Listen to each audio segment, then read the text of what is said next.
Hey, let's talk about war, baby. Let's talk about us. Let's talk about Trump trying to get World War III going. And Putin and China and North Korea are all for it because they're going to wipe us out. They won't need America anymore. They've got themselves and they've got America. So why don't we tell Donald to get his ass up, get out of there, put somebody in there who knows what the fuck they're doing so we don't go to war with these people. It's sad. It truly is. It's sad that the the scientist and his daughter were executed somehow with a nerve agent, and it's not right. But you know what? It's also none of our business. It's none of England's business. This is something that Russia sent people over. They apparently did the wrong thing, and they were executed. That's what happens to spies. We've killed many a spy of our own. We've had spies of our own executed for even less. So, and how we execute them is probably just as inhumane as nerve gas. So, all these embargoes and tariffs and things like that that Trump is pumping his chest up about are pretty much bullshit and shouldn't be done. Live and let live. It's a simple, simple thing. It's not an argument until you make it an argument, and it's not a war until you make it a war.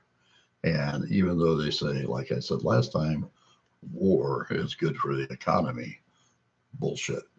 It's not good if there's no people to spend their money on the things that used to be there. War basically is just that, war. And nobody wins. Nobody wins in a war. There's no winners, just losers. So let's talk about that for a bit. And I would like to hear from you and hear your opinions. If you're a Trump tard, an idiot that voted for Trump, you're more than welcome to give me a lot of crap. Not a problem. I understand ignorance. If you're someone who actually agrees with me, I'd like to hear that too. So let me know.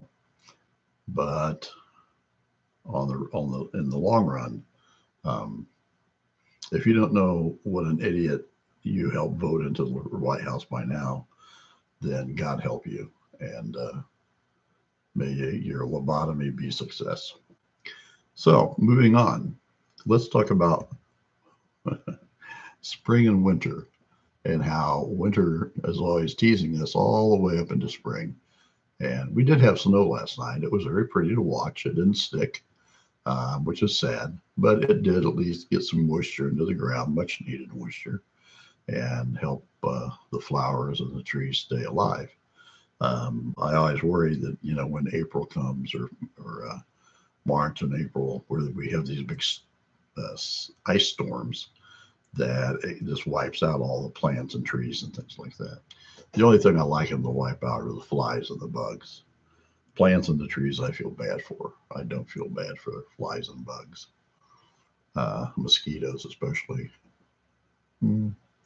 No, I think flies especially, because flies carry nasty diseases. So do mosquitoes, but you know you can kind of repel a mosquito, where a fly's gonna bug you, just bug you all day. Buzz buzz buzz buzz. Especially if you're trying to eat dinner or something, they're continually buzzing and landing, and then you don't want to eat that piece that they landed on. Yeah. So anyway, let's move on again, and let's talk about dogs. Dogs are incredible. Dogs, God spelled backward, are magical. Dogs are always there. They listen to their owners. They pay attention to their owners' inflections and the words, the tone of their voice. They know when they're not happy. They know when they're not joyous. They know when they're angry and sad. And you can see when a dog says, I'm out of here. I'm not going to deal with this guy in this kind of mood. So dogs are really very, very smart. Our dog, Hendrix, is a white Westie, and actually belonged to my son, and couldn't take it, so he gave him to us to watch over, and he's become basically our little guy. And smartest dog I've ever owned. This dog is just smart.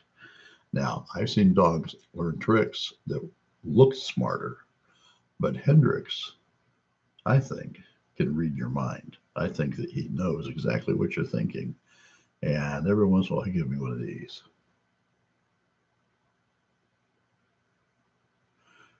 Side eyes. Ooh, and when he side eyes me, I know that he's thinking, I think you sound like an idiot, Dad. And sometimes I do.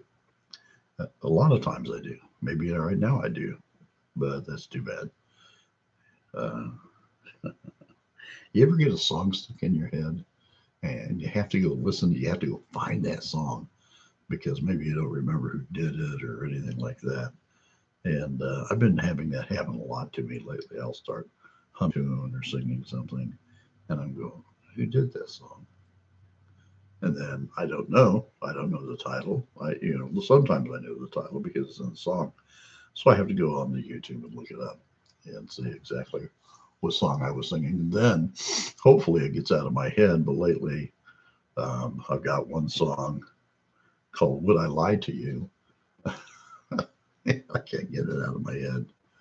So it's just a good catchy tune. And it's interesting. It's a black guy and a white guy, and the white guy's got kind of long hair, and the black guy sings the whole 9 yards, but the white guy every once in a while jumps in with, "Oh yeah," you know.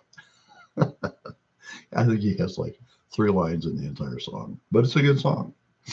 So, but I don't know the name of the people who do it, so it's kind of a moot point. But would I lie to you?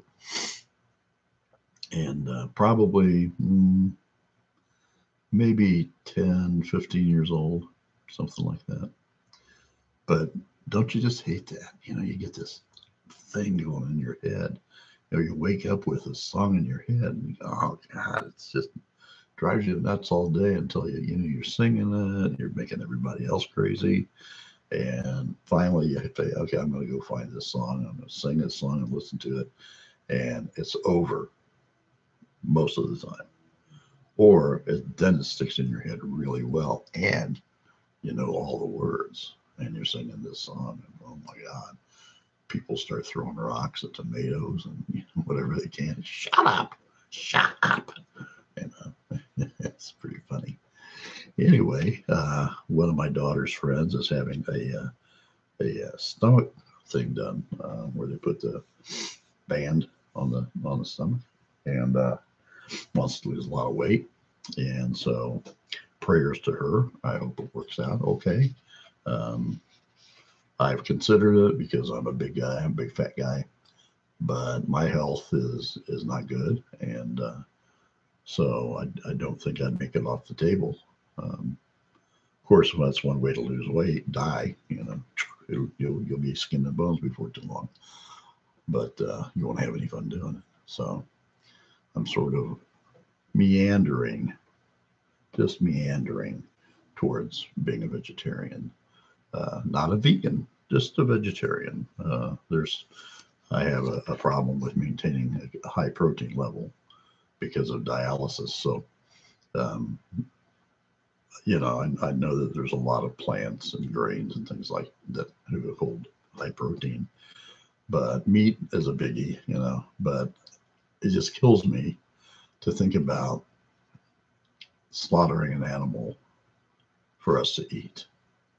And I used to be a hunter. I used to be a big meat eater, but then it kind of hit me that, what if there was another creature that on the earth and we were its food?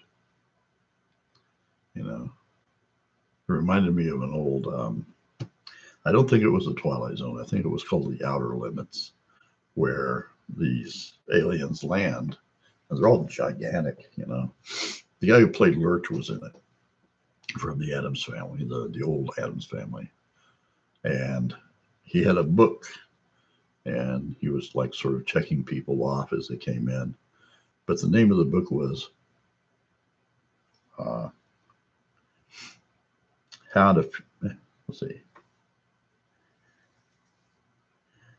how to prepare people, something like that. But it looked like a book on how to prepare them for another planet, but it was actually a cookbook, and they were going to eat us when they got home. And everybody just blindly got aboard the ship, you know. Oh yeah, that sounds good. Yeah, sure. There were a lot of old stories about cannibalism back in the day. Robert Bloch used to write a lot of those.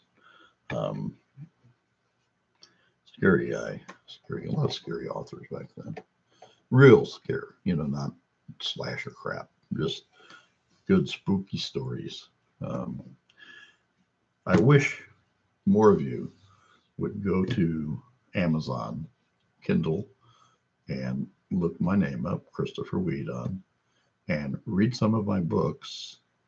There's poetry, there's horror, there's sort of mystery, and let me know what you think. I'm continually writing, and I haven't put anything on in a while.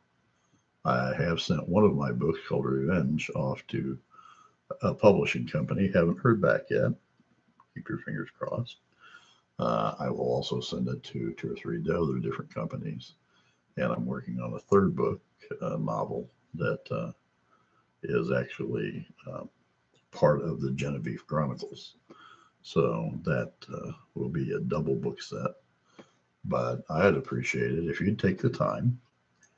I would do this for you if you asked me, and just go and read one of my books.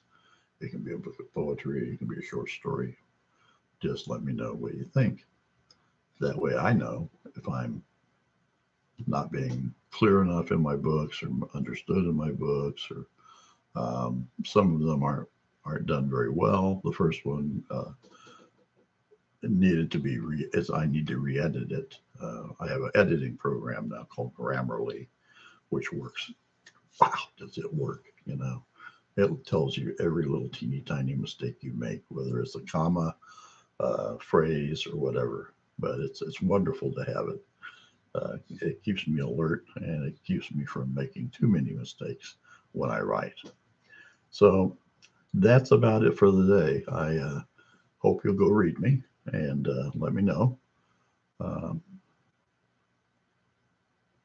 I'm working on getting more viewers. If I hit 1,000, I start to actually have a little advertising, and I can make a little money for that. And a little money is never a bad thing, you know. A lot of money, you know, everybody says, "Oh, I'll do this, I'll do that." I probably wouldn't do much. I'd probably just help as many people as I could and live as frugally as I normally do. But that's me, you know. I'm not big on materialistic things. I'm more mind, heart, soul, you know. So bless you, keep you, have a great day. Enjoy today and whatever it brings. And if it brings you something terrible, do what I say. Fuck it. It's only life. Bye.